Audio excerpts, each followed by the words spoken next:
Well, good afternoon, everybody. My name is Evangelo Sipsas, correspondent for CGTN in Greece. We are currently in Larissa, Greece's largest farmland area, and we're going to be discussing about the desertification of the area and the shortage of water here. But before we start, don't hesitate to follow us on all social media platforms on YouTube, TikTok, Twitter, Instagram, WeChat, Weibo, even on our official website, CGTN. So as I mentioned earlier, we're going to be discussing about desertification of the area, and I don't know if you guys can see behind me, there's a lot of hectares of land that are pretty much dried up. And as I mentioned earlier, we are in Larissa. It's one of the largest cities in Greece and the largest city where farmland is in the Thessaly region, the largest farmland region in the country. It's here that a number of the GDP, they contribute a number of the GDP to Greece every year. And we're going to be discussing about desertification. We're going to walk a little bit so I can show you guys what's going on here and what this is about. This area here pretty much is an area that really contributes a lot to the country's GDP, as it's the biggest agricultural land in the country. It produces anything from cotton, from tobacco, from corn, from a number of things, even various of nuts. But as you can see behind me, there are not a lot of green patches of land. Unfortunately, it's less and less patches of green and more of gold or yellowish patches. Now you'll be thinking that, of course, with the crisis in Ukraine and the crisis of wheat, you would think that this is quite impressive, but actually it's not, because these crops here in Greece are not as profitable as other crops like cotton or ones that they produce in the area. So that's a little bit about of what's going on here. There's a lack of water, unfortunately, because of the overconsumption of it, but also the energy crisis is causing a lot of issue because people don't have enough to pay the bills to extract that water. And of course, in combination with extreme heat wave, with flush heat waves and extreme weather conditions, what is happening is that not enough water. But I'm not here alone. I brought someone who is more detailed and knows more about these issues. Dimitris Sofologos is with me. He's the head of the Agriculture Engineer Association of Greece. He knows much more about the issue that is happening. He knows much more of what's going on in the region. So we're going to be chatting a little bit so we can give you guys a little bit of an understanding of what the issue on this area in Greece is about. We're going to be walking at the same time so we can show you what it looks like and the extent of this area is and what's going on. So first of all, Dimitri, thank you for joining us. Thank you. It's a pleasure to have you here, someone who knows a lot about this. Sorry about that. If you could just walk with me a little bit, we can walk towards here. And if you could just explain to me, first of all, where are we standing and what is this? We are in the region of Thessaly, to the road, near to the road from Larissa to Pharthala. A region with a very big problem about the shortage and the lack of water. At the past we have a lot of crops, but because of all these negative consequences we have problem with the choices of the crops from our farmers. Mm-hmm. Our association of agronomists, when we have a plan about the crop, the sufficiency of water is the first factor that we must tell to the farmer, because to be productive, because the goal, the target is the production. If we have the most critical factor, that is the water, you cannot do a plan, because this for the farmer this is a business plan. Because of all these factors, we have changed, or we have limit our choices. And that's what the land looks like, right? Because of these issues that we're facing at the moment. That's pretty much what we're looking at right now. So what in front of me, for example, if you could give me an example of what the camera is showing right now, is empty patches of land. What used to be there and what is there now? Maybe at the past we used to have some cotton, maybe we have some more green crops. We have wheat. Mm-hmm. Maybe we have like some legumes. Crops without water.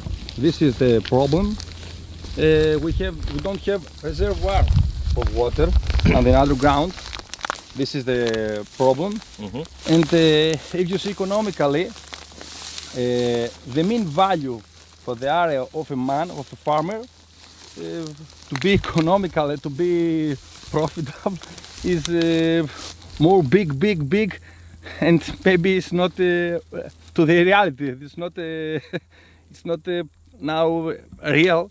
It's not so productive, because the goal, the target is to take money from 1 hectare. This is the goal, the target, to be economical. And the issue, of course, that we're seeing here is, we've seen across of Europe, of course, we have issues of deserted areas, drought in rivers, and a lot of places that are you know, a number of reservoirs, for example, across the continent are being dropped because of the water levels, not enough rain. This year, we fared better than other countries. We had more rain. We're in the wetter part of the Mediterranean, I should say. But there's still issues, and we still, that people are putting less profitable crops. So if you can explain to me a little bit this whole discussion about profitable and less profitable crops, because we see that people are doing this because of a reason, not because they're doing it out of their own free choice, right? I agree with you, Mr. Sipsas, that this year for other countries of Europe, for England, for Portugal, is more difficult about the drought. For us in Greece, this problem is a lot of years. The problem, it's not only to this year, to 2022. As for the choices about the crops, we have what will happen last years is the negative consequences of to take some like wheat. Mm-hmm. Wheat, yes, it's so important, and maybe in this year with the crisis, maybe the value is big, the price is big, but when you make a plan about a farmer, you must think what is his total area. Mm-hmm. Because this crops is for big area farmers. Mm-hmm. In Greece, this is a problem. The small value of the area of farmer land. It's a problem that so if you don't have water to go to do some more productive per hectare or per strema, you cannot solve this problem of small area.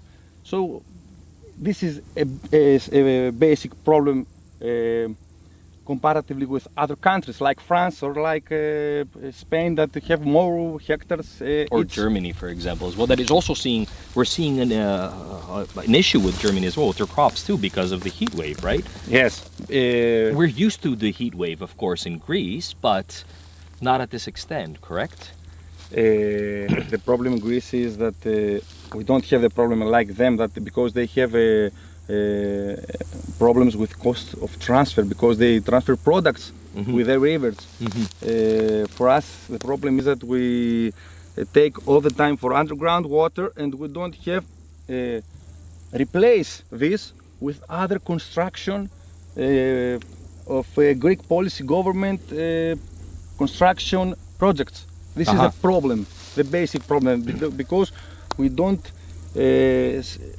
think like that the water is renewable and sources. This is the problem we must take in a continuous way to replace the water to have to the future, and not to have desertification, because this is the title of the report. What's going on? I mean, it's really interesting to bring up that it's not only the factor of the weather, but it's also a human factor. So we contribute to what we call desertification of the area. In the meantime, we can just continue to walk so we can show the viewers the number of land and how many hectares of land here that you can see as far as your eye can go. This is the Thessalian plain, and you guys can actually see how less and less green patches are actually being around, and more gold ones, which pretty much reveal that are either wheat, cereals, or anything to that level. We're going to continue to walk a little bit here so show you guys this. As far as your eye can see, this is the Thessalian plain, as I mentioned earlier.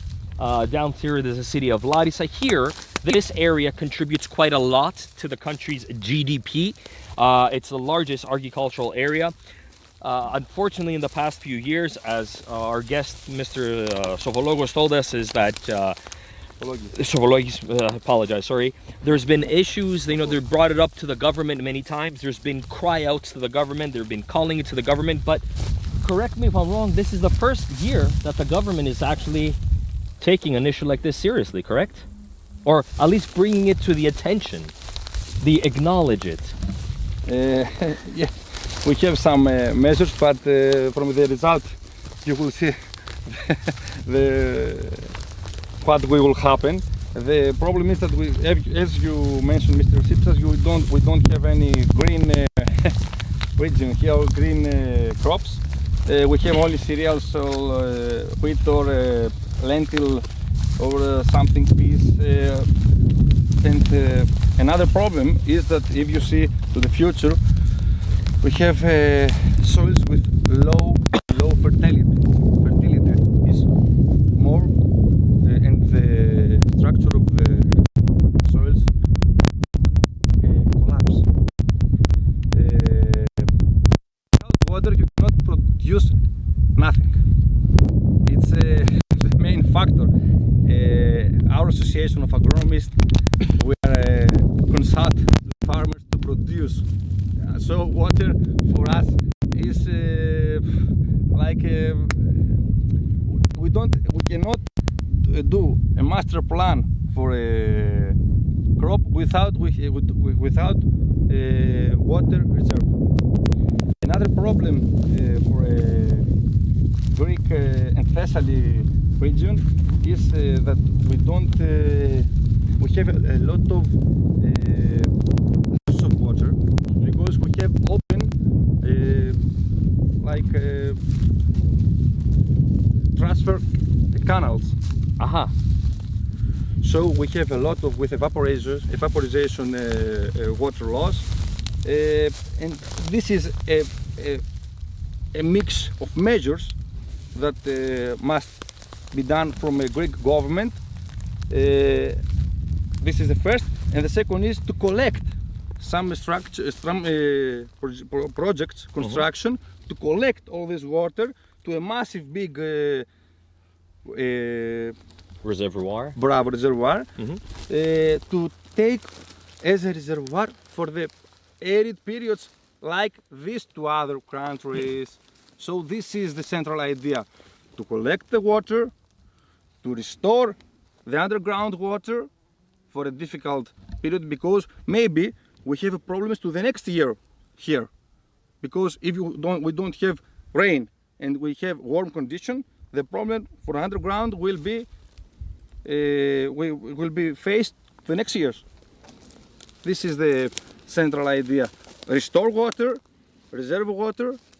And for the farmers, I believe that last years they did a lot of good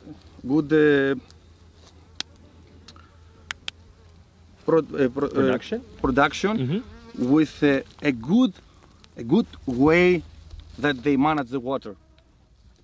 But what happened this year then? If last year they had a proper way of managing the water, what happened this year? We had less water, or bad management, or?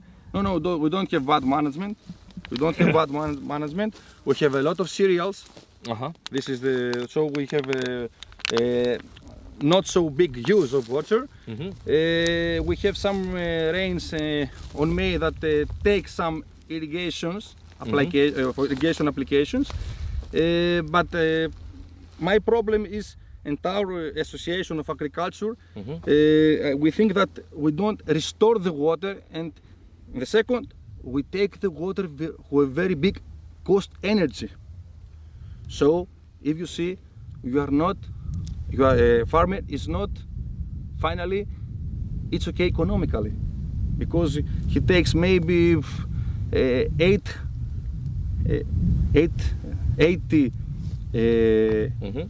800 euros per hectare for water. Just to give to the audience to understand what Mr. Sophologius is talking about is that in order for the farmers to drill and get the water from the land, they have to use electricity. And of course, because of the high prices of electricity this year, due to energy crisis that we're experiencing, it's much more difficult for farmers like that to be able to afford digging and getting that water. So that is what Mr. Sophologius was telling us about, and one of the big problems. And he just mentioned that it's almost 800 euros a hectare. So imagine now going through an energy crisis, coming out of the pandemic and a previous economic crisis in the country, with a result of high temperatures, heat waves, and droughts. People cannot afford to get whatever is left in the land to water all this behind me. That's why what we're seeing right now, correct? Is that correct, Mr. Sophologius? That what we're seeing right now is the result of all those things together. Yes. And that if we see some green patches, is because the great work that people have been doing and trying to preserve what is the farmers adjust to this, and they try to help them for the future and to be sufficient of the water for the future. If you apply, or if you enter a field with trees, maybe you have a duration of life for 20 years. So you must think about this. Without water, you cannot cultivate. And another critical factor is that farmers with small hectares, they are not now economically profitable, because they don't have they don't take a lot of money per hectare. So this is the problem. They are not so productive. Production is the problem. Production. Sufficient of water, the consequences, the negative consequences, low production. But in a chat that we had a few days ago, what you mentioned is that these are not problems that just showed up this year because of the energy crisis, because of the war in Ukraine, because of droughts and heat waves. It's been going on for years. Yes. Right? For Greece is a lot of years. For Greece is a lot of years, and for Thessaly is a lot of years, because there are some construction projects like the transfer of water of the west region of Thessaly with Achelos, that it will be transferred now. This, and some small other projects like collectors of waters, like the closed canals, as I mentioned before. All this construction project must be done. Otherwise, we must accept that maybe 1 million stremas means 100,000 hectares must be altered to other crops. So we must decide constructions of all the project, or diminish the hectare and diminish the production, because without food we cannot do something, or without production we don't have food. So this is the problem. If you can explain to us, while we're going to be walking and showing more and more of these lands behind me that you can't really much see any green, but it's just these yellow and gold patches. If we can all walk together, we'll be showing you closer. I would like to mention a question about the economic impact, the financial part of all this. Because yes, we know there's a lack of water, but of course there's a trigger reaction to that. When there's no water, there's no crops, therefore no financial benefit from the land. If you can explain to us a little bit how much and how important this land, Thessaly, is for the country's GDP, and the impact that our people are facing. Because we know that yourself, you are a farmer, you own some pieces of land that you grew up in this area, you're from this area, you know this area very well. What have you been seeing lately? What is the impact around you? Not only to you, but people that you know, other farmers? All the region of Thessaly, all the 4 towns, the 4 cities, is depend on the economical and the farmers and the farmers' land. There are a lot of factors and a lot of things that is depend on the farmers. We have wheat, we have peaches, we have apples, we have pears, we have cotton. Cotton is very basic in our, maybe it's the most important region in all Europe, because cotton have a special subsidy from the common agricultural policy, so it's important. And the impact is that if you have maybe a farmer 30 hectares, finally, when we had cotton at the past and now you have like lentil or something else, and the subsidies last 30 years are diminished, your finally outcome is very low. So the problem is that your outcome is very low. And we see this, that it's been building up every year though. It's not just, as we mentioned earlier, a thing because of the issue and the crisis in the war in Ukraine. It's been happening for many years, right? The impact every year is just becoming lower and lower and lower income and larger impact, correct? Yes. Sorry to interrupt, but how long has been this happening in the region of Thessaly? How many, if you can give us a little bit of a time frame, since when has this been declining? Because this area used to be thriving, correct? It used to be the largest farmland in the area. 80% of Europe's cotton comes from Greece, but we see it's declining. Since when did it start?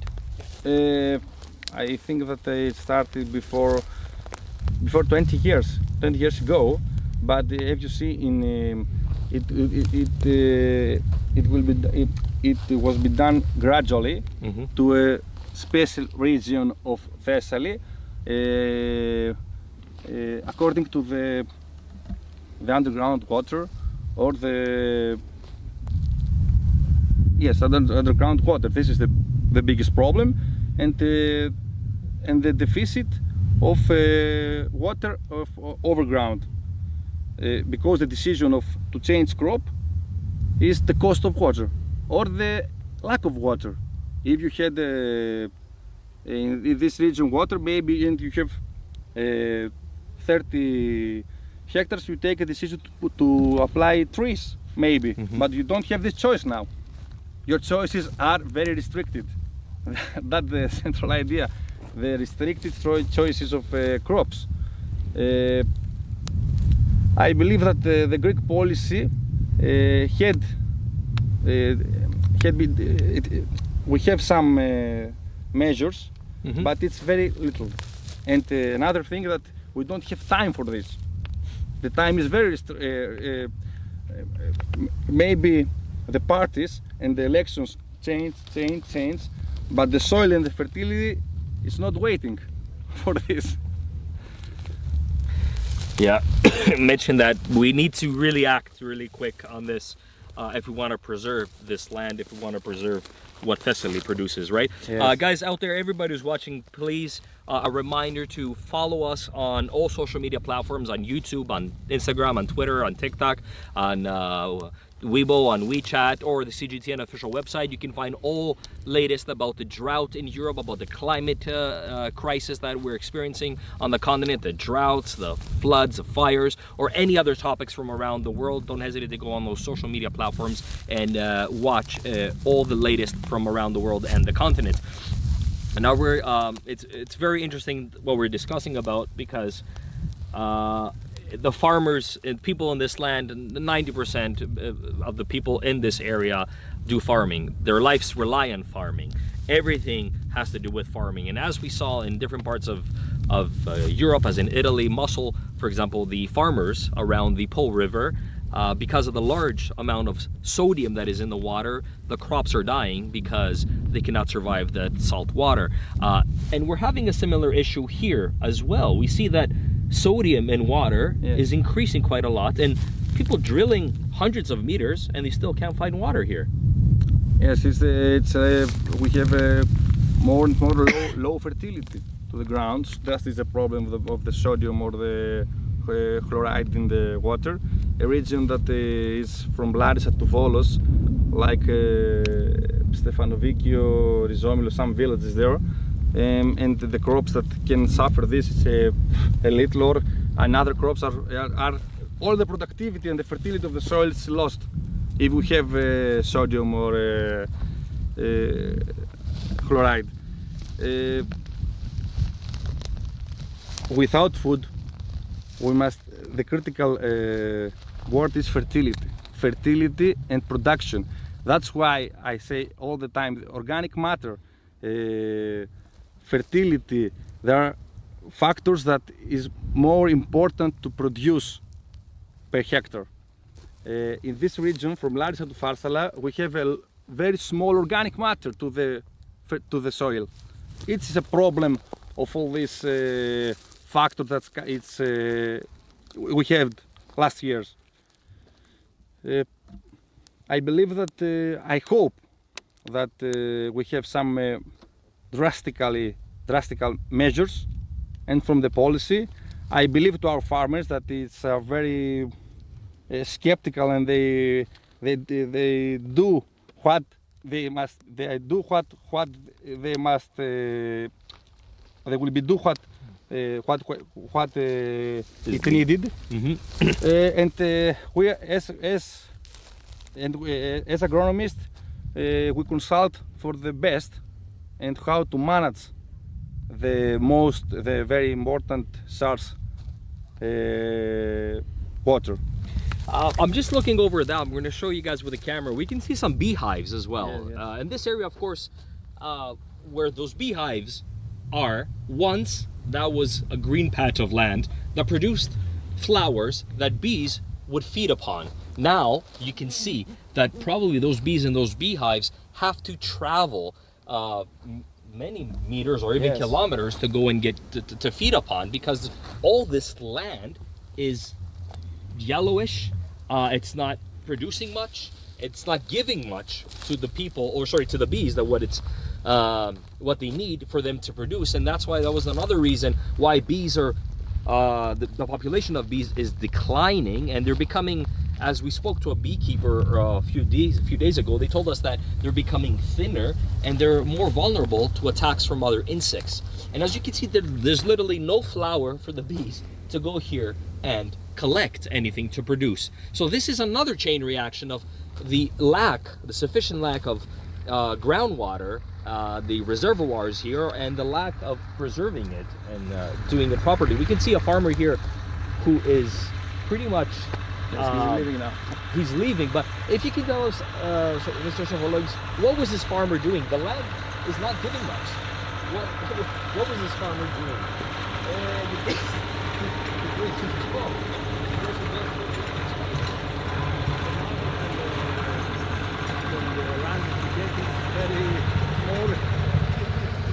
It's collapsed with the same land from the last 10 years.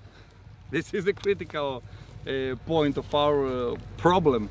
As you guys can see, this farmer that just passed by, he seems like a second or third generation farmer who was born and raised in a farming family. He had nothing else. He didn't know anything else. So what he knows is how to make this land productive so he can feed his family, feed his relatives, or build his own financial stability, and therefore contribute to the country's GDP, which Thessaly is one of the largest regions for that.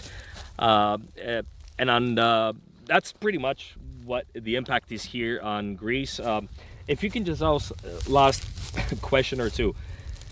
If you could sit down right now with apologize for that. If you can sit down with the Greek Prime Minister, the Greek government, we're seeing issues of water. We're having issues. These issues are extending. They're becoming more and more severe.